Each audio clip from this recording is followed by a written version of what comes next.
So most of the people that have been following us for a while understand that good design is key here at Rebuild the Block, but it's really key for any functional floor plan. Now, we talked about functional floor plans at the completed stage, and we all know that functional floor plans happen at design, but we're able to double check a lot of our measurements and be able to determine little minor adjustments that might take place during the framing of the home. So today we want to go through a quick walkthrough and show you everything that this house has to offer, which is 5 bedrooms, 5 baths, plenty of entertaining space. Let's get to it. So one of the keys to successful development, or any custom home project for that matter, is understanding what your ROI is. And the only way to be able to determine that is to be able to understand what people are looking for so you can be able to build something appropriate for your market. Now, one of the huge benefits of the house that we're sitting on is it's in one of the most established local luxury markets here in Phoenix. And so in our particular market, we don't want to be competing with the estate type properties, you know, the half acres, the 3/4 acres, and the acres that are located just above the canal from us. But we do want an entry-level luxury product for someone that's either downsizing and wants something that's uniquely its own, or for that young working professional that might not have the ability to be able to own the estate property that they truly desire long-term. So we built a 3,800 square feet, and with this in mind, the first functional piece that we really wanted to make sure that we got was we got a slightly larger lot. It's about 10,000 square feet. Although it's a pie shaped where a lot of developers aren't gonna really want to take on that challenge. We saw it as a unique challenge to be able to actually get a 3-car garage and for that homeowner to be able to have the ability to live on a single floor. And so that's what we're gonna show you today. We first wanna start with the addition of having a 3-car garage is really gonna help to have this house stand apart. And we were able to do that with a double wide tandem and a single wide. So by far, one of the most important aspects of building a functional floor plan on a smaller lot is gonna be reducing the overall square footage that's taken up by hallway space. And so as we enter the property, we're gonna have a small landing for our entryway, as well as a drop zone that resides right below our single run staircase that runs to our 2nd story. But one of the things that has really made a difference in our properties is being able to have a flex space that works and functions as a bedroom and or an office. And in this case, we're able to have a full walk-in closet and a bedroom that's attached to a full bath that's just right outside this suite. And for most people that are in a luxury space, they know that they're gonna have a powder room. So by adding the additional shower enclosure, you're really not adding too much to the overall cost, but you're adding a ton of functionality. Now, if this were my house, I would use this as an office. It has great views of Camelback Mountain, lots of natural light, or I would use it as a guest suite so that it's close to the entrance and it really doesn't affect your everyday living situation because they actually have uniquely their own space that they're able to utilize when they're in town. With that said, let's move on to what most people would consider their favorite space within the home, which is gonna be our open concept living. So we're currently sitting in the eat-in kitchen area, and as mentioned, we're trying to utilize every square foot of this property. And sometimes this poses a challenge when you have a wide open hallway or a staircase in the entryway. So what we were able to do is we were able to tuck in not only our full bath for that bedroom office setup that we just mentioned, but we're also able to have a closed storage pantry that not only acts as an extension of the kitchen, but often is referred to a back kitchen or an area where a lot of your clutter and preparation can take place. Now, we divide this space with a small wing wall, so there's open path of travel throughout this space.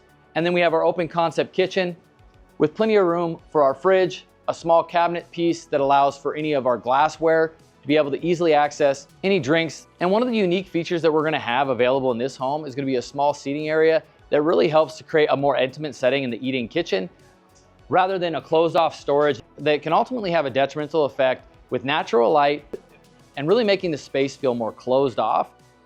But don't worry, we also want to be integrating a fair amount of closets throughout the home to be able to accommodate additional storage that the homeowner might need. As we move on, we have a defined space because of the additional square footage in this house. Differs a little bit from our Aussie Modern or our Coastal Modern that we went over in previous videos that go over some of the dimensions of these spaces. So with the addition of the 300 square footage that we were able to utilize on this property, we were able to get more of a designated dining space.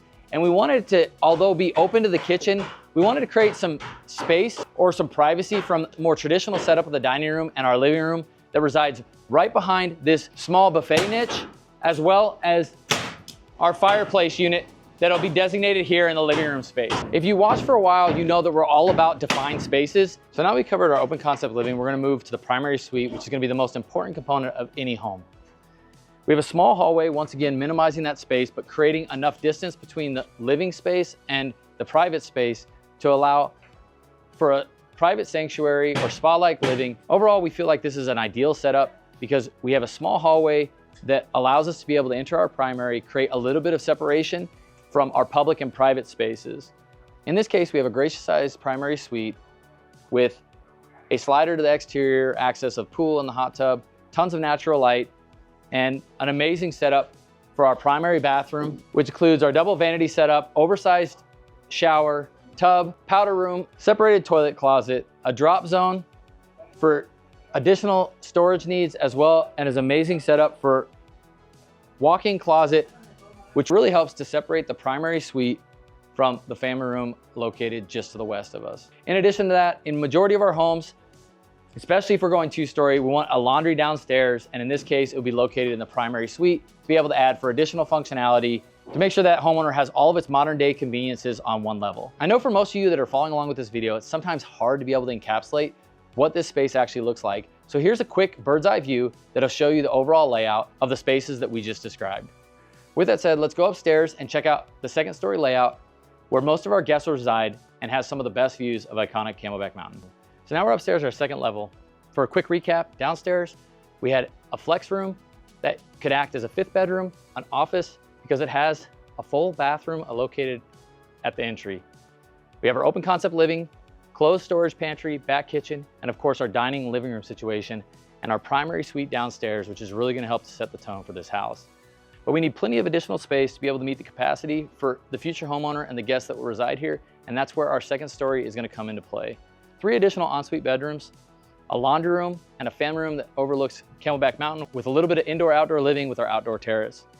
So as we walk down, we try to minimize this hallway space as much as we can. We have been able to go with an oversized hallway at about 48 inches wide. That helps us to be able to keep this area open, light and bright, with a lot of the additional lighting that's gonna be coming from our entryway and our clear story windows that are located just outside the stairwell.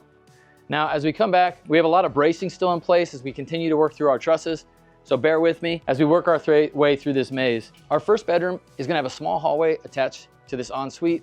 This could also be an additional office space if they wanted someone to reside downstairs at all times. And as mentioned, we got some great views from this bedroom, so I wouldn't mind being able to work from home in this room every day. As we come down this hallway, we have open and closed storage. So we either have the AV closet reside downstairs or upstairs, which we haven't determined yet. But at the end of the day, it's nice to be able to have our closed linen as well as some cabinetry storage to once again make this area feel more spacious and keep the hallway as open as possible. For our 2nd bedroom upstairs, we're gonna have our standard situation where we have an oversized bedroom with a small niche for a desk and a full walk-in closet. And they will have their own shared bathroom, but we need to be able to have a shared bathroom upstairs to be able to allow for other guests to be able to use the facilities. As mentioned, since we have 3 bedrooms up there, we're gonna have to have our main laundry upstairs so that we don't have people coming up and down the stairs with laundry baskets, and really allowing for more convenience for this home. And we've also integrated into this space a doorway that goes into a large mechanical closet to be able to handle our air handlers. Given the modern aesthetic and the 2-story build, we didn't want to go any higher than we had to, and so we want to make sure that we're able to associate a mechanical closet for by far one of the most critical components that we can have here in the desert, which is our mechanical system. As we move on, we have our 3rd bedroom, which is going to be ensuite. It's one of the largest bedrooms and ensuites that we have upstairs, and provides for a spacious, larger bathroom, larger closet. In addition, this bedroom is going to capture some of the best views in the home, which is one of the reasons why it's the larger suite that resides on the 2nd floor. Now, one of my biggest pet peeves about upstairs living is that a lot of times we stick all of the guests upstairs and there really isn't any room for entertaining. And that's where our family room comes into play. We have a large family room that'll act as an additional TV space. It could act as an office, although it'd be a really large office. We have enough room for some bookshelves and bookcases behind us as we come through the entryway. And of course, if you got the views, you got to be able to take them. So we have integrated some indoor-outdoor living space with a small terrace that allows you to be able to entertain with guests, sip some drinks while you watch the sunset over Camelback Mountain. As you can obviously see, we're just sticks at the moment, and we can't wait to be able to get this framing complete, start moving on to our systems. Stay tuned for more about this build. So once again, we know it's a lot to take in when we're walking framing, but see the bird's eye view to be able to see the true functionality of how this 2nd story comes together. And if you have any questions about the functionality of this floor plan or the spaces associated, feel free to DM us or give us a call anytime. And if you haven't subscribed already, hit that subscribe button below. And as always, have a great day.